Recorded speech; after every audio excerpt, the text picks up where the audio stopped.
Okay, welcome to PirateJim TV number 4. We're going to be talking about movies and TV shows tonight. Let's get off this screen here. Hey, fancy. Okay, welcome to PirateJim TV number 4. Oh, let me get off that. Okay. I'm listening to myself 10 seconds later. Okay, well, we'll get off of that. All right, here we are once again. PirateJim TV number 4. Oops, almost moved myself. Okay, here we are. I'm moving my screen here, and I'm not paying attention to what I'm doing, of course. Okay, so today we're going to be talking about movies and TV shows, and just to get this off the bat here, we're going to... now, what I originally wanted to do tonight was I wanted to incorporate some questions I got from Moon Curie. That's Mariana from Ireland, my mother's friend's daughter. And upon further examination of the questions, I think the questions really I don't really pertain to a lot of the questions here, so I'm going to answer some of them, but not all of them. But one of the questions we're going to try to answer here is, let's see, if you need a good cry, which movie would you grab? Well, I'll tell you what. The movie I would grab if I wanted to cry would be It's a Wonderful Life. And let's see if I can find. I have a whole pile of movies on my bed here, and I got in no order whatsoever. So let's see if I can find it so I can show it to you. I have it in no order whatsoever. Of course, here it is. It's a Wonderful Life. It's a Wonderful Life. This is on Blu-ray, of course. Now, I got to tell you, this movie is in very pristine condition for being from 1946. And, I mean, it has got a happy ending, of course, if you haven't seen it. I don't know who hasn't seen this movie. But I'll tell you, this is a great movie. It's Jimmy Stewart and Donna Reed and a bunch of other people in here. And if you haven't seen it, well, it's a good movie. It's semi-emotional, let's say. So I almost forgot to tell you, as I'm showing you this movie, that I am taking your phone calls. And you're free to chime in whenever you feel like it, because I do have a bunch of movies I want to showcase, and I don't want to bore you too much. And I didn't, I have a whole bunch of DVDs and Blu-rays, but I'm not going to show you every single thing I have, because we'll be sitting here all night. But I'll put the number up so you can see it. There it is. And if anybody wants to call in and tell me what your favorite movie is, you're more than welcome to. And let's see, I got 4 people watching me so far. Wow, I wonder who the 4 people are. I don't know. Well, hopefully they'll call in, whoever they are. But I know the big thing, since I advertised Ferris Bueller. Wow, the phone's ringing already. Look at that. Who could it be? Oh, it's a wireless caller. Oh, I think I know who this is. Hello, you're on the air. How you doing, Jim? It's Ted. Oh, it's Ted. How are you, Ted? Ted Landry. Yes, Landry. Landry, how are you, Landry? Figure a little blast from the past. I just want to tell you, you remember the movie with Tom Hanks with the wacky neighbors? Tom Hanks with the wacky neighbor. With the neighbors. I'm quizzing you now. You remember the movie from probably the early 90s? No, I don't. Burbs. What was it called? Burbs? The Burbs. Oh, the Burbs. I don't think I saw that one. No. Oh, it was a good one. No, I didn't see. I didn't see the Burbs. No. But listen. Yeah. How about TRR? Well, since we're broadcasting to the world, why don't you explain what TRR was, Mr. Landry? TRR. Yes. TRR. We were on 89.3. Yes. FM. Yes. You were a big part of it. Oh, I certainly was. Yes. You know, I was. Yes, I was the. A lot of people who had shows on TRR thought yes. they got on there. Right. Yes. That was it. That was it. They were moving. Look what happened. Look what happened to me. Look what happened to me. I'm doing this now. Absolutely. That's crazy. You know. But you were the weatherman. I was the weatherman. Yes. You actually, if people subscribe to my YouTube channel, they'll be able to hear a couple of clips from the station. I've got up there if they want to browse around there. There's a couple of clips. I bet they can hear you too, actually, Mr. Landry. And yes. yes. We had remember Karen Hershey? Yes, Karen Hershey. Yes. Karen Hershey had the first show was Talk of the Town. Yeah, right. And she had legal talk. Karen Hirsch, she's an attorney. Yes. She was our legal counsel. Is she still an attorney? I don't know. She took care of. She resides in Island Heights. She was the mayor of Island Heights. She was remember? Yes, she was a mayor of Island Heights. Yes. She was very active on the borough council. Yes. And she served on our legal department with the station. Yes. And and then you had Tom Pritchard. Oh, can't forget him. Tom Pritchard was he was the general manager for a few years. Well, Now, I don't want to, change. Yeah, I was going to say, Mr. Landry, we're not talking about We're not talking about radio tonight. We're talking about movies and TV shows. Almost said a bad word there. But I thought Tom Hanks, the Burbs. You got it. That'll be a good one. I don't have the Burbs in my collection here, Mr. Landry. I'm sorry. Well, you got to watch that movie. I'll have to look it up. Be good for a rainy August night, kind of like last night. Did you get the rain over there? Rainy August night. We had some rain over here. Yes. Yes. But that would be a good movie. I'm trying to think. It's a Wonderful Life is a good movie too. That was Jimmy Stewart. Jimmy Stewart and Donna Reed. Yes. That was a good movie. That's a good Christmas movie. Yes. Now, do you have the Blu-ray version? I do not. You do not. Well, it's very, very pristine. They did a good remastering job. So I'm trying to say remastering job. So Jim, the quality's good. The quality is amazing for an old movie. Definitely. Yes. Yeah, and I'm trying to think off the top of my head. I don't know. What's your favorite movie there, Mr. Landry? Of all time? Yes. I mean, it could be new or old. Doesn't matter. It'd be. You know what I do like? Yes. I was a Jaws fan. Jaws. Jaws 1. Okay. The first one. Yes. Yes. The first one. You're right. What was the one when they were down in the island? Was that Jaws? How many Jaws movies did they make? I don't know. Jaws 3 was an abortion. It was horrible. Wasn't Jaws 3 in like 3D or something? It was.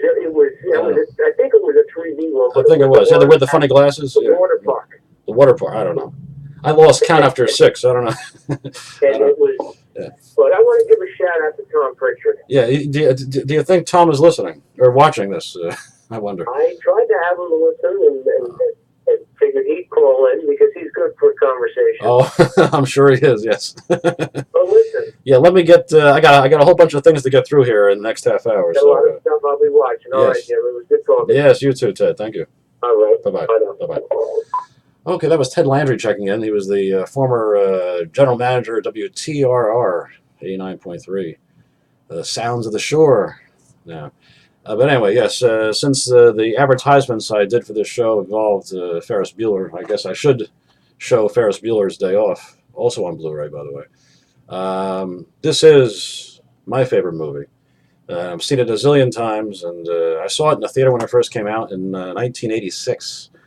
And yes, that means, yes, if you do the math, it means this movie is now 30 years old. 30 years old now. I feel old. 30 years old this movie is. And see, the thing I like about Blu-rays and DVDs too, to some extent, they also have little extra things on it, like documentaries, how they made the movie and things like that. That's always a good watch besides the movie itself, of course. But anyway, like I was saying, the questions I have here don't really pertain to me, as I was trying to get at when I first started the show. So, I mean, the second question is, out of all the movies you own, which one's your favorite? Well, there it is, Ferris Bueller. And what movie represents the life you'd like to live? Again, Ferris Bueller. I guess the reason why this is my favorite is because he's the type of guy I've always wanted to be. Mr. Cool. Because I wasn't Mr. Cool in high school, that's for sure. So yes, this is the Ferris Bueller. This is the obligatory Ferris Bueller thing because I did advertise Ferris Bueller. So there you go. And like I said, the rest of the questions I have here, which I did print out, don't really pertain to me. I mean, so I'm not going to. I mean, I do have to apologize to Mariana because I was going to answer these, but I realized I really can't. I mean, I answered some of them, so you got to give me credit for that. Where do I typically buy my movies? Amazon. And also, now, of course, she has a bunch of similar questions for TV shows. Now, the TV show questions don't pertain to me at all because I don't have your typical TV shows here. I'm going to show you some TV shows that I have, which like I said, don't really pertain to any of the questions here. Although one of the questions, where do I buy my TV shows? Well, and movies, it's Amazon. All right, so we're gonna skip the questions, and I'm just gonna free form this, and in the meantime, like I said, if you want to chime in and let me know what your favorite movie or TV show is, let me know and give me a call, or let me know what you like out there. Now, well, since I went through a couple of them already, we can put those aside and we can just move along here. Of course, another '80s movie I enjoy watching is The Breakfast Club.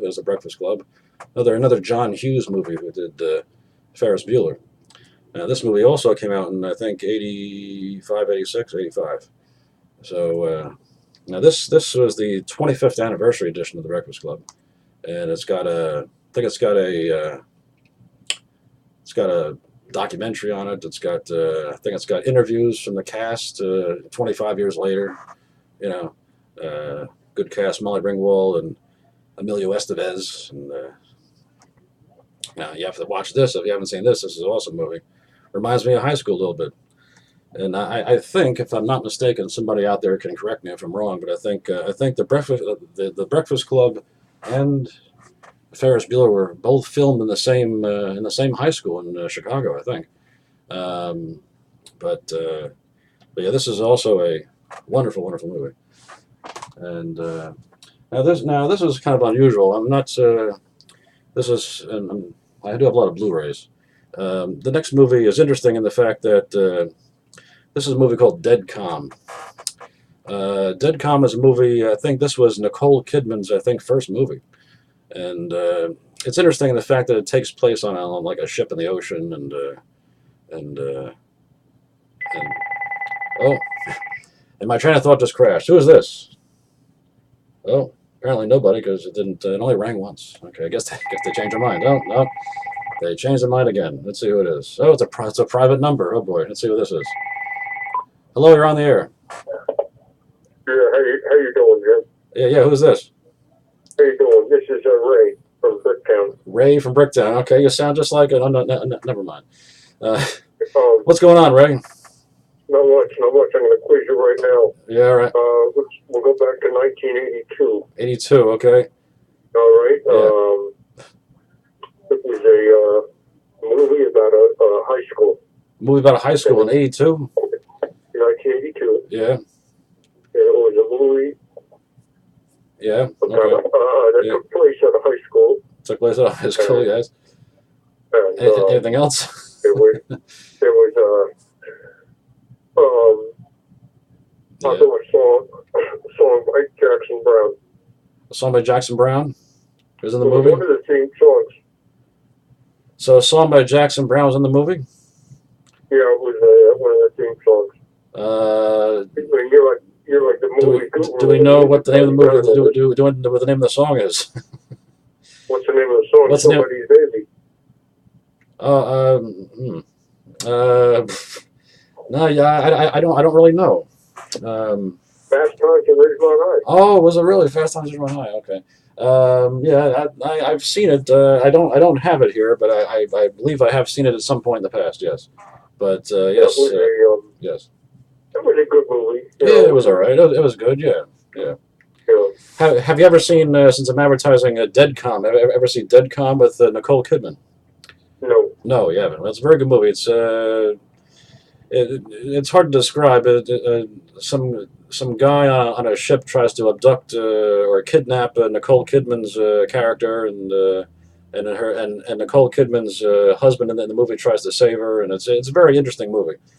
Was it a movie when they were like on the water or something like that? Well, they are on the water. Were they on a boat? They're on a boat, yes. I saw that movie. And the boat is sinking, and her husband tries to save her before the boat sinks, and the guy's like a lunatic and tries to kill her, and I remember that movie. You remember the movie now? Yes. What's your favorite scene in Ferris Bueller's Day Off? What's my favorite what? Your favorite scene? My favorite scene in Ferris Bueller's Day Off? Well, I like all the scenes. I mean, I like when he's in that parade where they're doing Twist and Shout by the Beatles. Rooney at the end. Oh, Rooney. Oh, the Rooney. Oh, Rooney's awesome. When what's his name tries to imitate Rooney. Yeah, yeah. When the car was being towed, remember? Yes, yes, definitely. Yes, Yeah. yes. But Well, now, thanks. who was the Yeah. father? Who was the actor? What was the father's name? What's his name? His Oh, the father in the movie. father. Good question. I don't know. He's got to be up there in age now. I mean, I know. The teacher in in the Breakfast Club, I think, just died. But I don't. Let's see if I can find his name in the thing or not. listen, I'll let you get back to it. Keep up the good work. Oh, thanks a lot there. What's your name again? I'm sorry. Ray. Ray. Yes. Okay. Okay, Ray. Thanks for calling in. All All right. Thanks a lot. Bye bye. Okay, that was Ray checking in. Ray checking in. Okay. I don't know the father's name in Ferris Bueller. I don't know if he was a major actor at the time. But anyway, yeah. So yeah, Deadcom. This was Nicole Kidman's first movie. So if you haven't seen this, this is also a must watch if you're into that type of thing. And let's see. Now, I guess we'll talk about this one next because this is kind of current at the time. Now, of course, I'm sure a lot of you know that there's a new Ghostbusters movie out with a female cast, which I haven't seen. And I don't know. I'm just funny about them redoing a movie that really shouldn't have been redone in the first place. I mean, I understand it's I want to attract a new audience, I guess, or something. But I mean, I'm not. I don't know. I wasn't really into. It wasn't really a major thing for me to see the new Ghostbusters. But this is the original Ghostbusters, again on Blu-ray.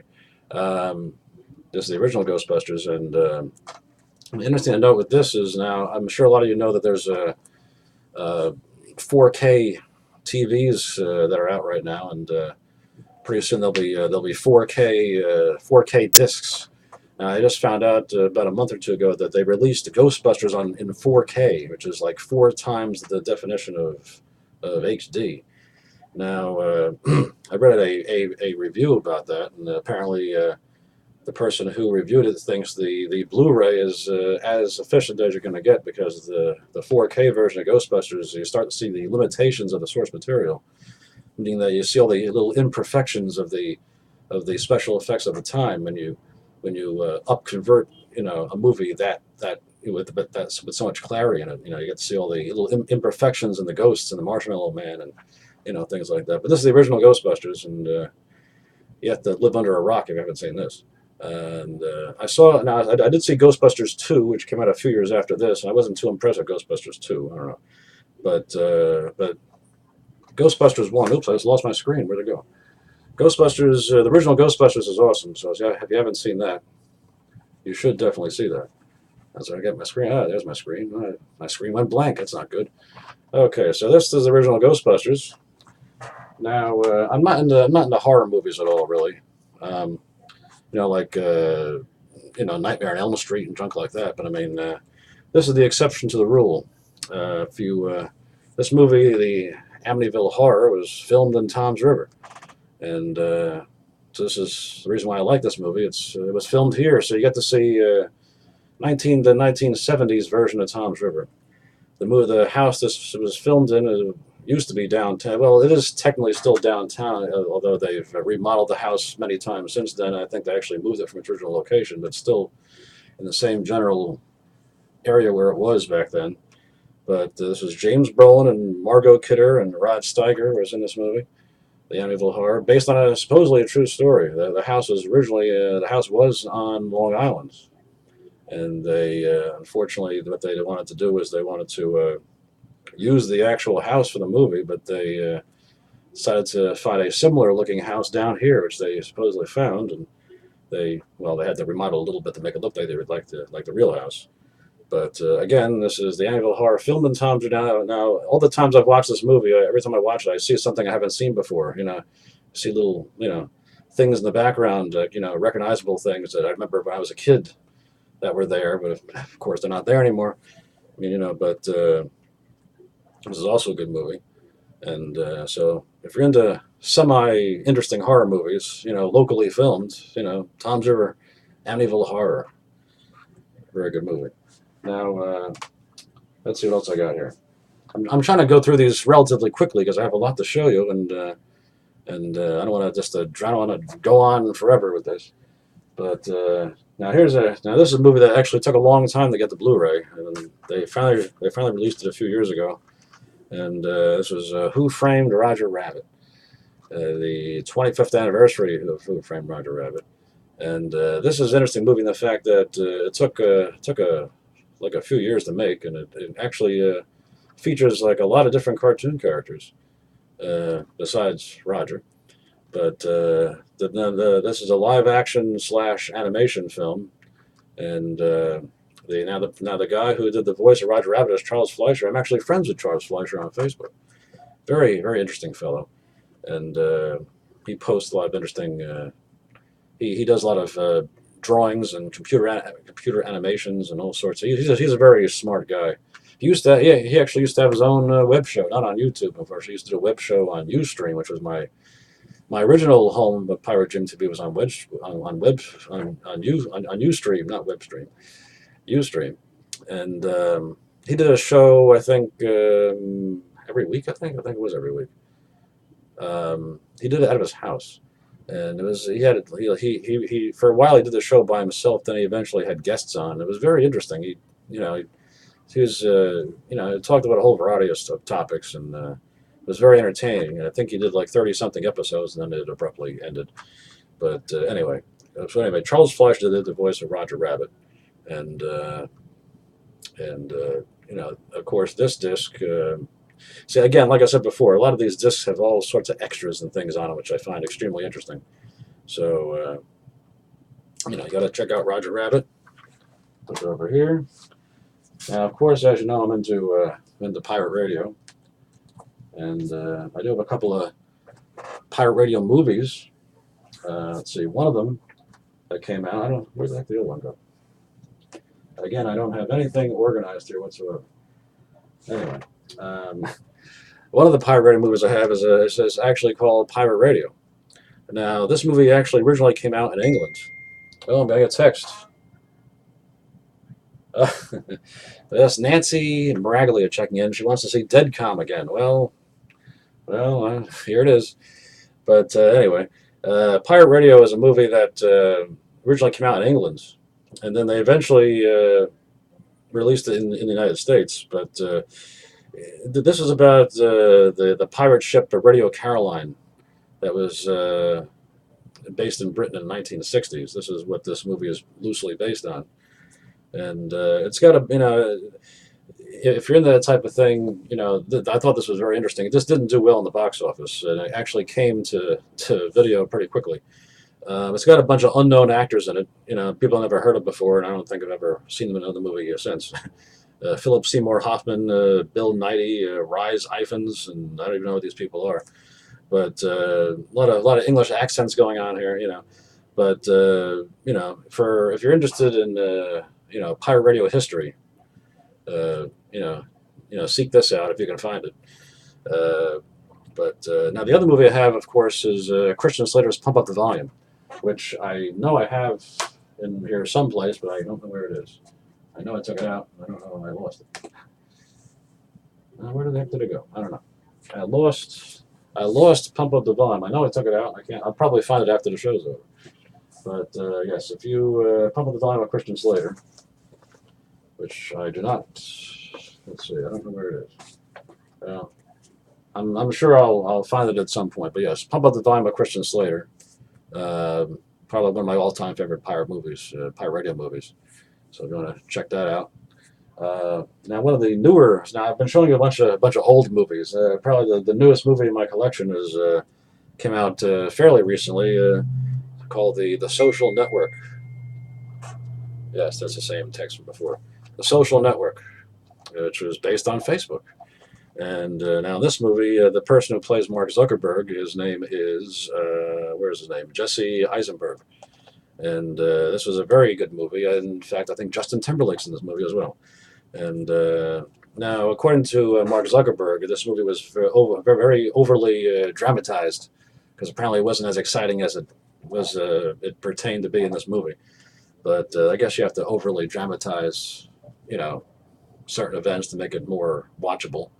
Meaning, because if you made the movie the way it actually happened, it would probably be pretty boring. So they had to like overly, you know, enhance some scenes to make this more interesting, I guess. But I mean, this is also a good movie if you haven't seen The Social Network. How Facebook started and all the lawsuits that got mixed up in the whole thing. But this is a very good movie if you want to seek this out too. The Social Network, based on Facebook. So there you go. Now, let's see what else I have left to show you here. Well, this is a good tie-in to the TV show section. Actually, before I get to TV shows, there's a couple of movies I want to showcase before we go to the TV show section of the show. We got. I mentioned this on the last show. Last show was about concerts. This is another. I mean, this is. I guess it's. I mean, it is a movie, but I mean, it's also a concert. This is Woodstock, and this is the actual Woodstock. This is the Blu-ray expanded version of the movie, which has like 2 discs worth of stuff that wasn't even in the movie. I mean, mind you, I mean, Woodstock was a 3-day concert, so I mean, obviously, I don't think every single band that was there was ever released in its complete form, ever. But this is probably as close as you're going to get to it. This has got, I think, 3 or 4 discs in it, and I of course watched this. I mean, the sound quality is amazing. I love the little corduroy box here, and little patch that's there and everything. It has all the little tchotchkes in the box, recreations of the tickets and all the memorabilia at the time. But if you're into good alternative classic psychedelic rock, this is the thing for you. I mean, lots of great stuff here. You got, let's see what we got. We got Country Joe and the Fish. You got Grateful Dead and Crosby, Stills and Nash. Actually, Crosby, Stills and Nash. I think when I watched this, it said this was their second performance ever, and they did it at Woodstock. Who else? Janis Joplin, Jefferson Airplane, Jimi Hendrix, Santana. I mean, lots of great junk here. So if you got a few hours to kill, well, throw on Woodstock. Yes. So there's Woodstock. And another favorite movie of mine. This is actually comes in a huge box. Now this is another classic. You notice I like the classics. The classics are better than the junk that's out now, in my opinion. But anyway, here's The Wizard of Oz. Where are we? There we are. The Wizard of Oz. This comes in a huge box because a lot of junk in here. I mean, this is at the time this came out, this was the 70th anniversary of The Wizard of Oz. This is also a Blu-ray. And again, they did clean this up pretty well. I mean, the clarity is, pretty halfway decent for a 1939 movie. But again, if you're into stuff like this is a great movie to watch. And besides the movie itself, I'm impressed with the extras. Because the extras, they show lots of, I think there's screen tests of Judy Garland auditioning for the role, and how they recorded the Munchkins' voices. I mean, how they did the special effects with the tornado and everything, and the little farmhouse, and pretty exceptional stuff for exceptional special effects for 1939. So again, I mean, if you want to, I'm sure you've seen it before a zillion times. If you want to, watch it again and with a different outlook on it, definitely, check this out, The Wizard of Oz. All right, so now I get to transition ourselves into TV shows. Now, as far as TV shows go, you're gonna see now the TV shows I like, the TV shows I have here are what a nerd would like. So yes, I'm a nerd, and I admit it. So anyway, what we're going to transition to is now, as you know, I mean, I'm a big fan of the Three Stooges, and about I don't know how long ago it was, a few years ago, I guess, they came out with a whole 8-volume collection of all the Three Stooges. They called them shorts because they were like maybe I think 15 to 16 minutes long, something like that. All the shorts that the Three Stooges did between 1934 and 1959, and I collected all the volumes, of course. But here's the first volume. I mean, they all look the same pretty much. But this is a collection of all movies that they did, black and white, of course. But so if you're in the, I mean, this is everything I think they did. Don't have the number here, but they did like maybe 100 and something different shorts between 1934 and 1959. I mean, they did do movies in the 60s. Some movies in the 60s after they finished with these, but they were kind of because they were getting older by then, and the jokes weren't funny anymore. But I mean, this is classic Three Stooges here with Moe, Larry, and Curly, of course. Now, like I said, we're gonna now the transition to TV shows. Now, you wouldn't call this a TV show. It's technically a movie, but I mean, they actually still show this some of this stuff on TV still. But now, a few years ago, they actually had a movie called The Three Stooges, and they actually hired 3 actors that, in my opinion, looked like the real Three Stooges, and I actually got the movie. It's called The Three Stooges, the movie, and I actually thought it was pretty funny. I mean, considering the fact that they're introducing people, a whole new generation of people to the Three Stooges, I thought this was a pretty good way to do it. I mean, I think they were supposedly going to do another one of these, but I haven't really heard anything about it since. And this movie came out in let's see if I can find the date, 2012. So it's already been 4 years since they made the movie. So I don't know when they're going to do another one. But I thought this was pretty good. I thought it was pretty funny. They had all the slapstick stuff, but I did find it hilarious that I think at the end of the movie they had her somewhere on this disc. It said something like when you see them like bang them over the head with a hammer or something, and they're like don't try this at home. Like they have to tell people not to do this at home. I mean they didn't do it back then. I mean what happened to us? I don't know. But so this is the modern day version of the Three Stooges. There's actually some modern day sight gags on here with with them using like a cell phone and junk like that. But so it is still funny in a current state. So we're using the Three Stooges as a transition to TV shows. So now as I'm doing this, I'm looking at my viewership, and my viewership is actually very low tonight. I don't know why. There's only 2 people watching me. And the phone only rang twice. It was let's just say it was 2 different people, but they're related. But anyway, So I mean, if anybody else is watching, I see only 2 people watching. So I mean, it'd be nice if somebody else called in. I'm surprised the Campese household isn't watching and not calling in. And why does my screen keep blanking out on me? I have no idea. So. Let's go on to TV shows now. Let me get my screen back again. My screensaver on my computer keeps going on. I don't know why. Anyway, so now, like I said, TV shows. We're going to try and get through this fairly quickly because we're already up to 9:34, and we're really running ahead of time here, or behind, actually, I should say. So, as far as TV shows are concerned, well.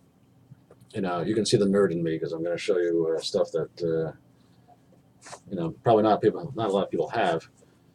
Now, of course, I'm in the cartoons, so we have the Looney Tunes collection. This was the first volume out of 3 that they released on Blu-ray, which they actually cleaned these up pretty well as well. I think that there's a couple of, I don't know about this particular volume, but I know either on volumes 2 or 3, there's some black and whites, and the black and white cartoons, really, really pristine, and they came out in like the 30s. But, so if in the Daffy Duck and Bugs Bunny, and you love classic cartoons, well, there's Looney Tunes. So now a more modern day cartoon. I don't know if you ever heard of this guy. His name is Joe Cartoon. Back in the I'd say the early 2000s, he did a series of cartoons online with a new animation technique at the time called Flash. And yes, now I think they're actually phasing out Flash right now. But at the time, Flash was pretty new, so this was all using Flash animation, and it was the Joe cartoon stuff was kind of like kind of morbid sense of humor things, like a frog in a blender and gerbil in a microwave, and things like that, But so then this collection, now this guy decided to put all his cartoons into one DVD collection. So this is a 3 DVD set of like all the cartoons he did up to that point. Now he hasn't really made many cartoons since this set came out. But so this is most of his output right here in like 3 DVDs.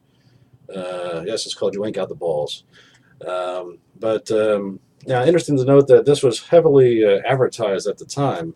And then it was released, and then it was quietly taken out of print. So I mean, because I haven't really seen this anywhere since I bought it, believe it or not. So I mean, this must have been released and then taken off the market right away for some reason. But I mean, this is now what's interesting about this is that you can actually, when he did the animation, like with like the frog in a blender, when you did it on the computer, you used to press your mouse, and you could press each button on the blender, and it would make the frog say something different as the blender went along. So when they did this on a DVD, they sort of did it the same way. You used your DVD remote control, and you were able to press the button on the blender, and you were able to do the same thing. So I thought that was kind of neat. So these are interactive. Some of these cartoons are interactive, like they were when they originally were put on the computer. So I don't know if you can find this anyplace unless you go on eBay or something. But I mean, if you look for Joe Cartoon, You Ain't Got the Balls. It's the 3 DVD set of all his cartoons. So if you're into semi-morbid cartoons, funny ones, but try to find this.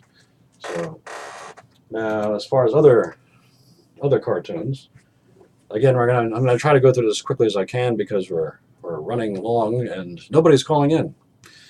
So let's see what else we got. Now, oh look what I found.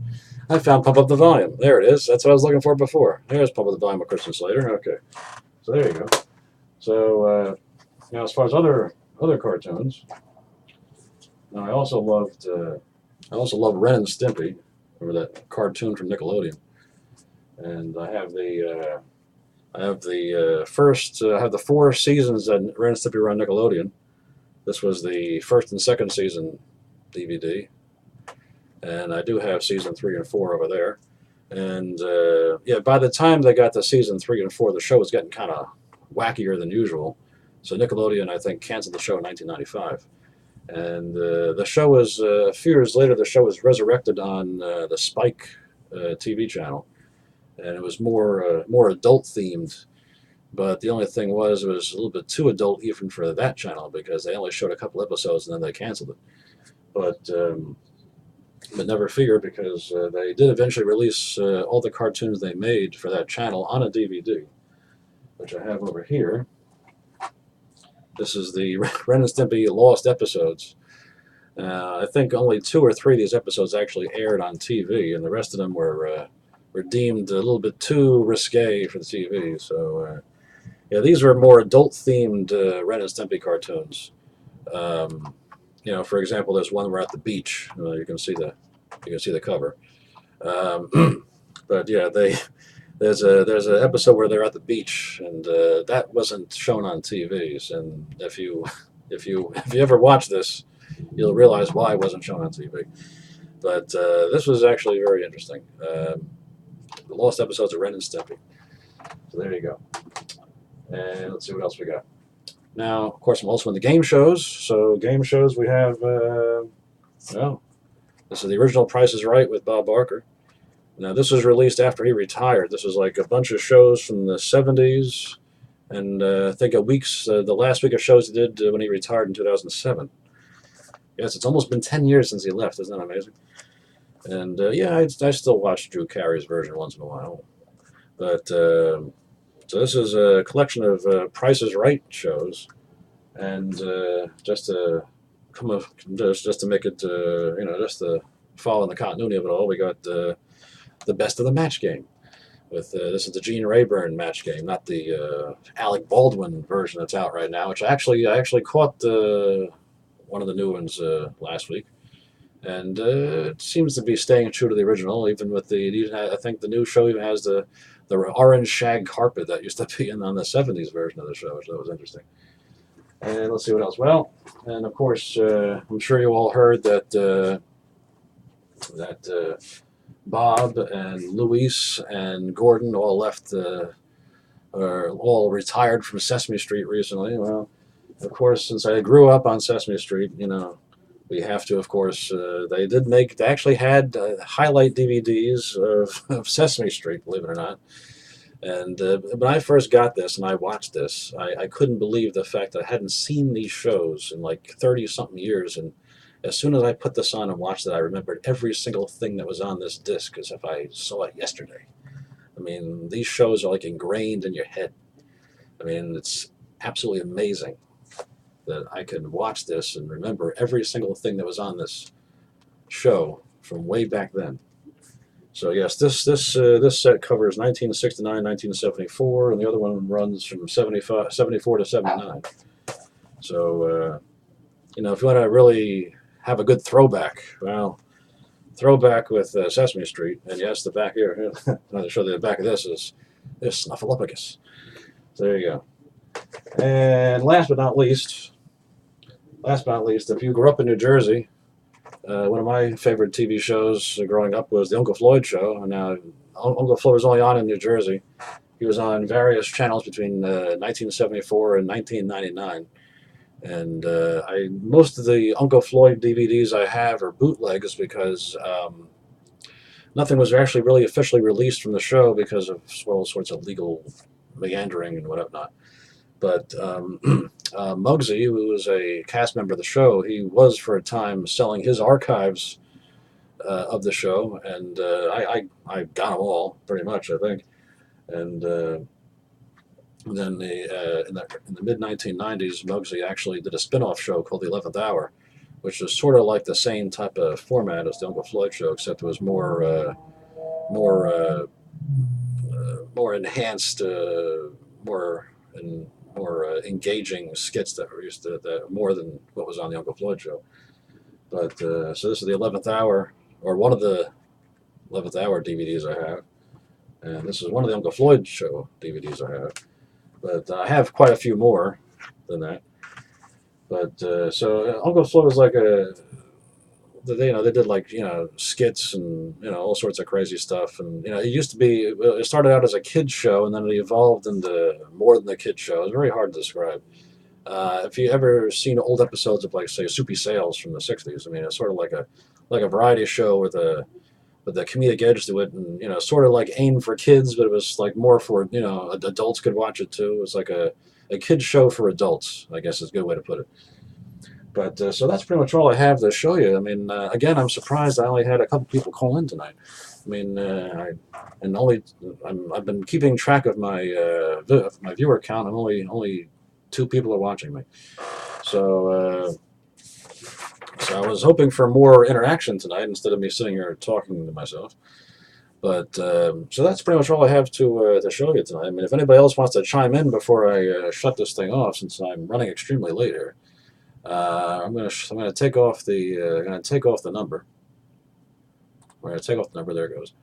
And if no one else is gonna call in, I'm gonna shut this down, and I'm going to say that the next show, I don't have a topic for the September show yet. So if anybody wants to give me suggestions on the September show, you can send me an email. I don't have an email graphic for my show yet. I should probably work on that. But anyway, if you want to email me any suggestions, or if you want to find me on Facebook, that's fine too. If you want to email me, it's PirateJim@Verizon.net. That's PirateJim@Verizon.net. And the next show is going to be September 4th, which is Labor Day weekend. Yes, summer's over, unfortunately. But so if there's no other comments before I shut this thing off, I'm going to say goodnight. And I'm going to say thank you for watching PirateJim TV number 4. And I hope you enjoyed my rambling on about all my movies and TV shows tonight. And I want to say thanks for watching, and I'm going to shut this off. And see you next time.